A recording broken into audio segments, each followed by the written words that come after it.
Now, the title of my presentation is a realistic path for the clean energy transition. Now, every government, especially in the United States, Europe, including the Philippine government, are trying to develop how to go to net zero, right? That process of going to net zero is the clean energy transition. There is no common strategy that has been proven to work, all right? What I'm going to start showing you is not geared towards utility level solutions.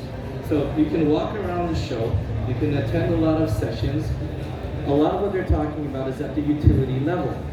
But the utility is a troubled organization, not because of just internal trouble. It's been running power distribution, generation and distribution for decades. How old is that system? Is that system easily adaptable to modern technology? It is not. In fact, in the United States, in Germany, in Hawaii, where I come from, the amount of renewable energy penetration outstripped the grid's ability to accommodate it. So a very bad word occurs. It's called curtailment, where you're making too much energy than the load can absorb. And now the developer is losing money, but worse yet, you're over-pressurizing the grid. And when you over-pressurize the grid, you can actually cause fires, have damage, have blackouts. Serious problems can occur. In California, they had serious problems that occur to this day. Now, we're going to show you, hopefully I work this correctly. I'm going to actually run a quick video.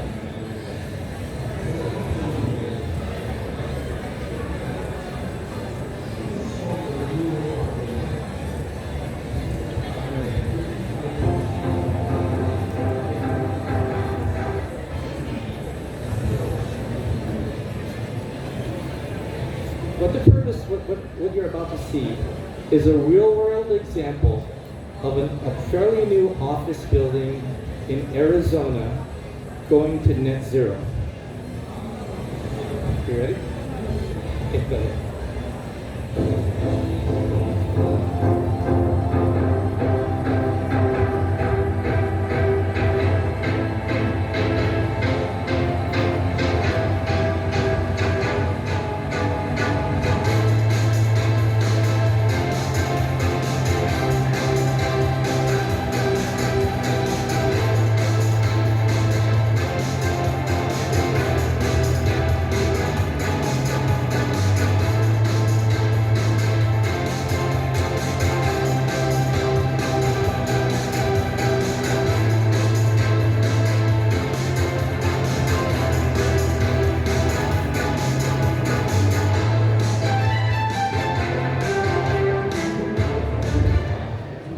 That's a functioning project today.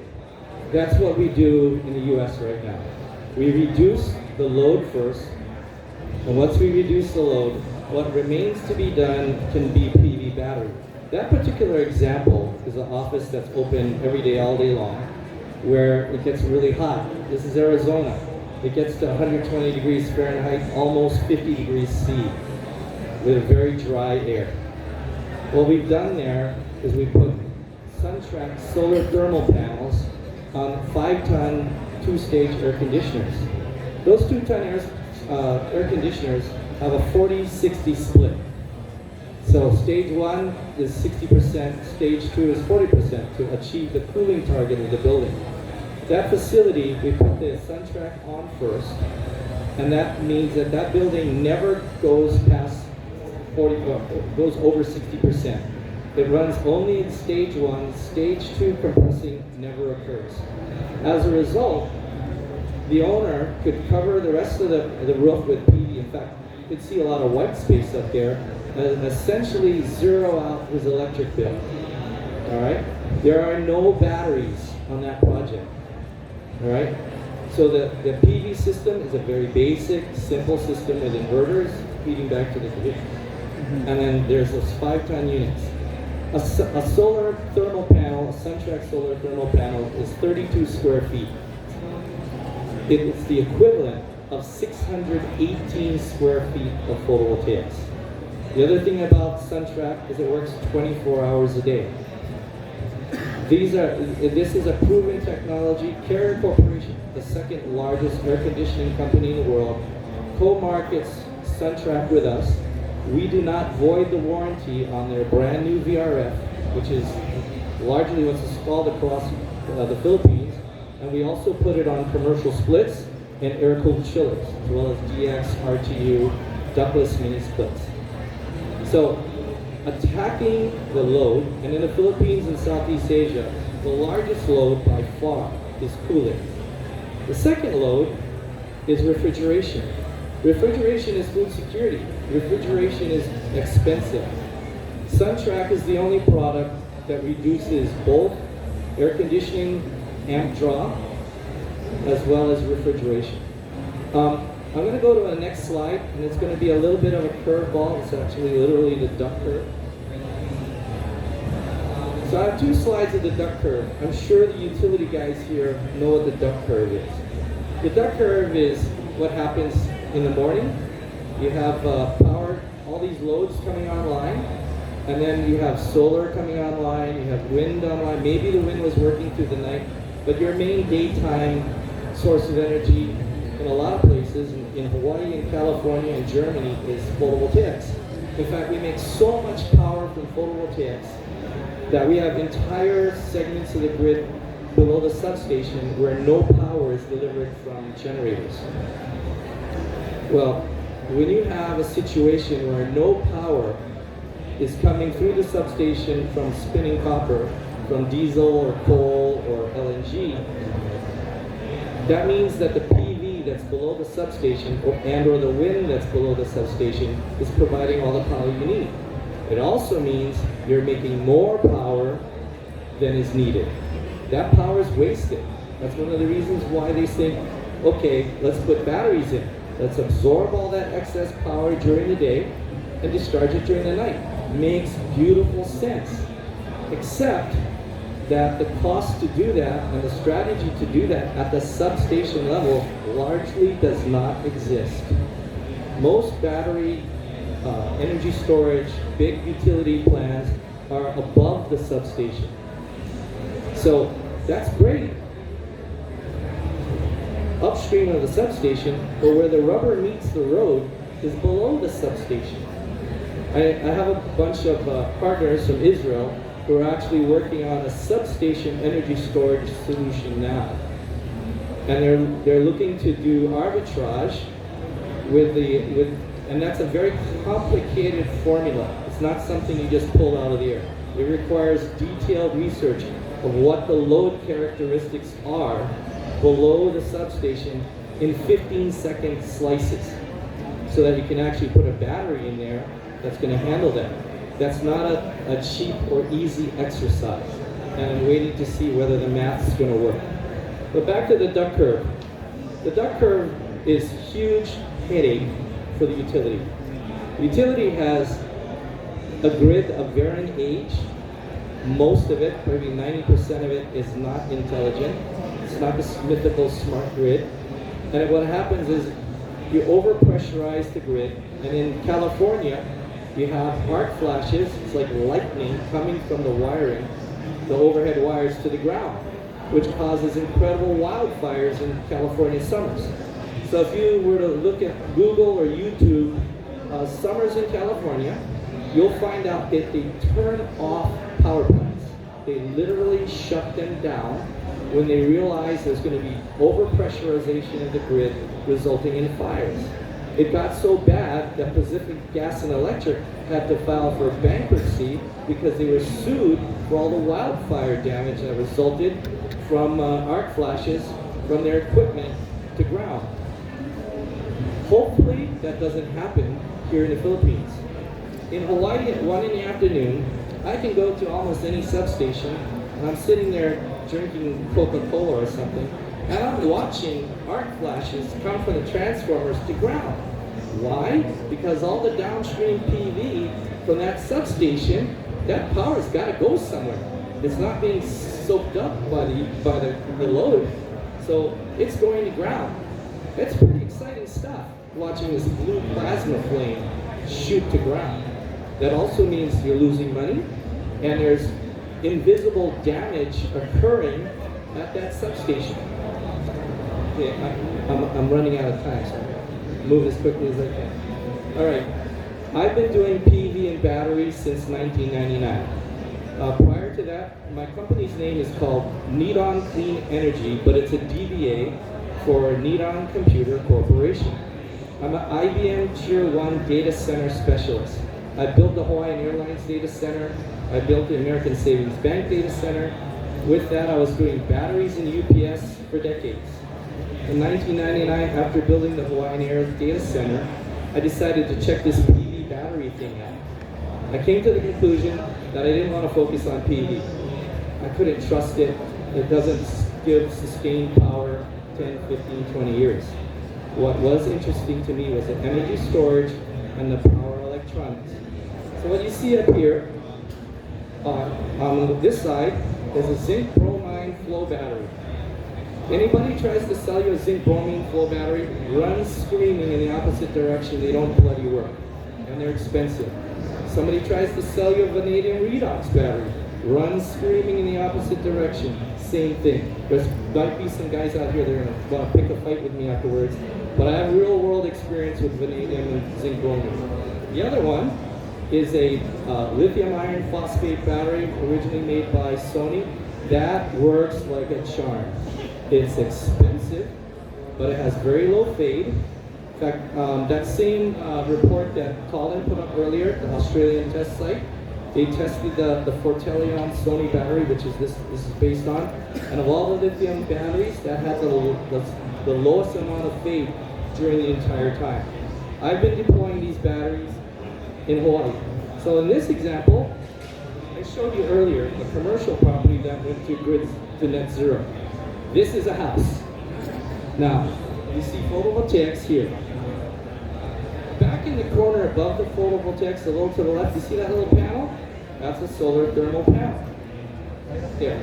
That solar thermal panel is connected to one of two 4-ton Daikin splits. We've reduced those Daikin splits from their normal run load amps of around 18 to 20 amps down to 3 amps. You understand what I just said?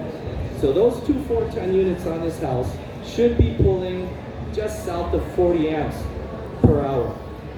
With the SunTrack panels, those two 4-ton Daikins are pulling 6 amps. All right? Then we put two 16 kilowatt hour cabinets of Sony lithium battery with two Outback inverters in parallel and essentially run this place off grid. We also charge an Audi e-tron. So he has an EV, Audi e-tron. All of this whole house runs on this equipment. Essentially not buying hardly anything from the utility. They also have the cleanest power. This here is an example of a failure. Up there is sodium batteries, saltwater batteries, connected to the best inverter the world has ever seen. That company didn't know how to sell their equipment, didn't know how to apply their equipment, they went bankrupt. But this was a successful project in the eyes of the United States Department of Agriculture. It was my team that designed and built and deployed it. The company that sold us the equipment went bankrupt, so all the support, all the O&M, all the parts went away. So you have to be careful who you deal with. They may have great equipment, but the ability to sustain the company doesn't exist. This is here in the Philippines, at the Philippine Department of Energy. Oh. Can you bring that back up? There. Right. So this is live. On my website, you can see real-time data from this 4-ton Daikin split, which is working at the Philippine Department of Energy today. It's been running since the first 6 months of COVID. So we're talking almost 3 years of continuous operation. This unit should be pulling 18 to 20 amps. It pulls less than 3.5. Since 2020 to now, this unit runs every day, pulling less than 3.5 amps. The other thing is, so you can see the condensers on the roof there. This project, there's one Daikin condenser installed with our sun trap and another Daikin condenser installed without a sun trap. Well, we all know about Manila soot in the air. It's black soot. It gets sucked onto the condenser coils. Rain happens. The rain gets sucked onto the condenser coils, and then you get corrosion. And so your condenser coils in the Philippines, in Manila area, frequently fail within 3 years. That condenser coil on the sun trap looks brand new. Why? Because the condenser fan never runs. In fact, when the DOE engineers and scientists were testing the system, they went up there and said, we've never seen the fans go on. So as I end my talk today, what I'm showing you is that the way to net zero exists. It's affordable, but really the responsibility to achieve that is actually on the customer end user behind the meter. That's where the seriousness actually is. The utility and the government, they can only do so much. And if you're going to wait for that and rely on that, they're going to make a lot of mistakes. You're never going to see any of the savings accrue to yourself. The best way to do it is to do it for yourself. So I end my discussion there and open up the floor for questions.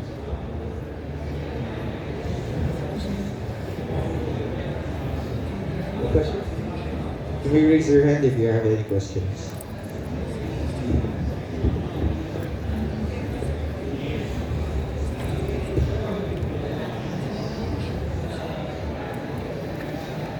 Thank you very much. Great presentation. I saw that your system had basically your panel with solar PV as well. Now, what would be the optimization of saying why not run everything on solar PV? And what are the efficiency gains by having a separate panel for the HVAC as opposed to everything on PV? Well, okay, that's a great question, except there's no PV involved with this in terms of what happens with the air conditioning. So so the thermal panel is essentially a solar compressor. But the purpose of doing it first is to reduce the amount of PV you need to have.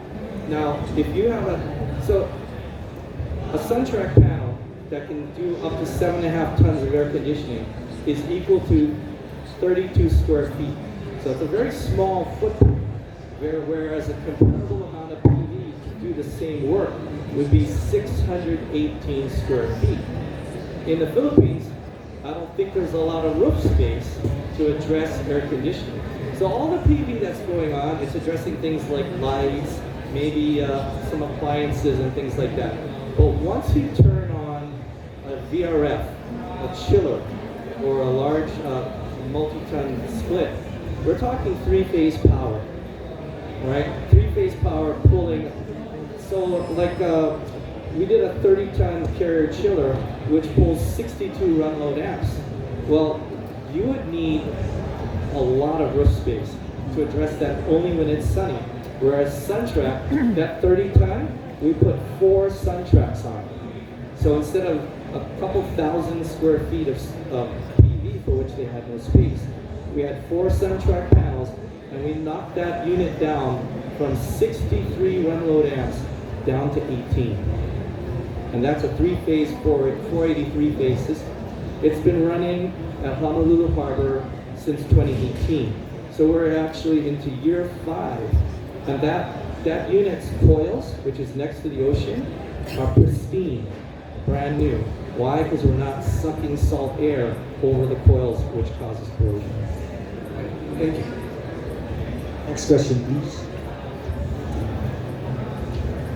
You're all going easy on me. Well, thank you very much for your kind attention.